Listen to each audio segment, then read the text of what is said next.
Dalam kitab Mukasyafatul Qulub karangan Imam Ghazali, terdapat dialog Nabi Musa alaihissalam dengan Allah Subhanahu wa taala tentang amalan yang disukai Allah Subhanahu wa taala. Wahai Allah, aku sudah melaksanakan ibadah yang Engkau perintahkan. Manakah di antara ibadahku yang Engkau senangi? Apakah salatku? Allah Subhanahu wa taala kemudian menjawab, salatmu itu hanya untukmu sendiri, karena salat membuat engkau terpelihara dari perbuatan keji dan mungkar.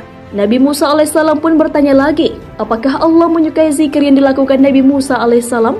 Allah pun menjawab, zikirmu itu untuk dirimu sendiri, karena zikir membuat hatimu menjadi tenang.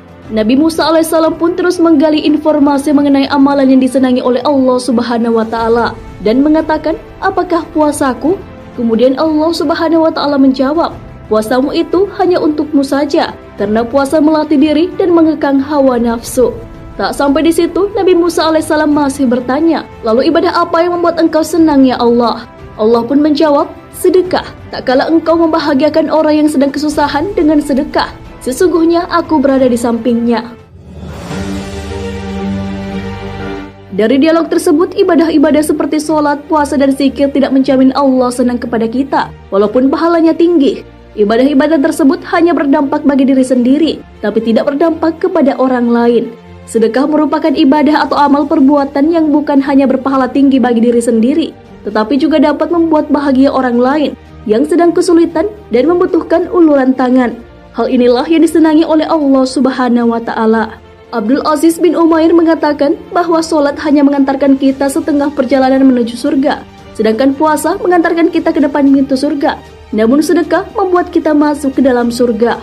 Para ulama besar juga senantiasa mengingatkan akan pentingnya sedekah. Apabila seseorang yang hanya fokus dengan ritual ibadah untuk diri sendiri, seperti sholat, puasa, dan zikir, hal itu belum menjadi upaya untuk mencintai Allah Subhanahu wa taala. Seseorang yang hanya fokus dengan ibadah yang bermanfaat untuk dirinya sendiri belum memenuhi syarat untuk masuk ke surga. Adanya sedekah menjadi penyempurna amal ibadah untuk mengantarkan ke surga. Perihal sedekah, Allah Subhanahu wa taala sudah menegaskan kecintaan kepada orang yang melakukannya. Hal ini sesuai dengan firman Allah Subhanahu wa taala, sedekah, infak, zakat, dan perbuatan baikmu, itulah yang membuat aku senang. Karena tak kala engkau membahagiakan orang yang sedang susah, aku hadir di sampingnya, dan aku akan menggantinya dengan ganjaran 700 kali lipat.